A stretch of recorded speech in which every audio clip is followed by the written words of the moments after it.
So last 3 দিন ধরে কোনো ভিডিও আপলোড করা হয়নি, তার জন্য একমাত্র দায়ী হচ্ছে আমার নাইট ডিউটি। কারণ তোমরাই বলো, নাইট ডিউটি করে বাড়িতে আসার পর আমি খাবো, রেস্ট নেব, নাকি পরের দিন নাইট ডিউটিতে বেরোনোর জন্য প্রস্তুতি নেব। মানে নাইট চলাকালীন সত্যি বলছি আমি বাড়িতে এসে খেতে আর ঘুমোতেই টাইম চলে যায়, তারপরে আবার পরের নাইটে রেডি হয়ে বেরোতে হয়, আর তার মধ্যে আমি ভিডিও এডিট করে যে আপলোড করব সেই টাইমটাই পাই না। তাই ফার্স্টেই তোমাদের কাছে সরি চেয়ে নিচ্ছি এই 3 দিন ভিডিও দিতে না পারার জন্য। তো যাই হোক, আজকে ডেলি ভ্লগ শুরু করা যাক। তো এইটা হচ্ছে শুক্রবারের ভ্লগ, মানে যেই দিন এই সপ্তাহে আমার ফার্স্ট নাইট ছিল।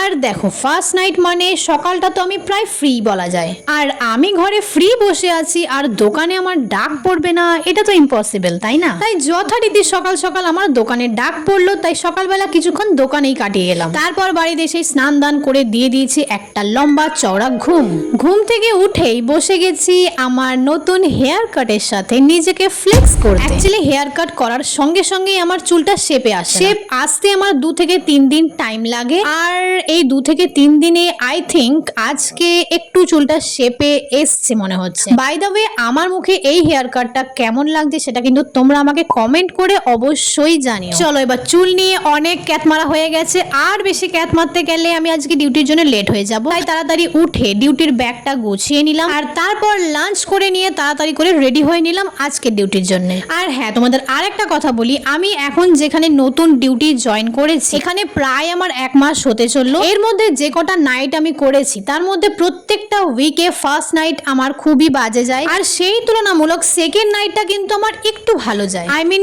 চাপ একটু কম থাকে।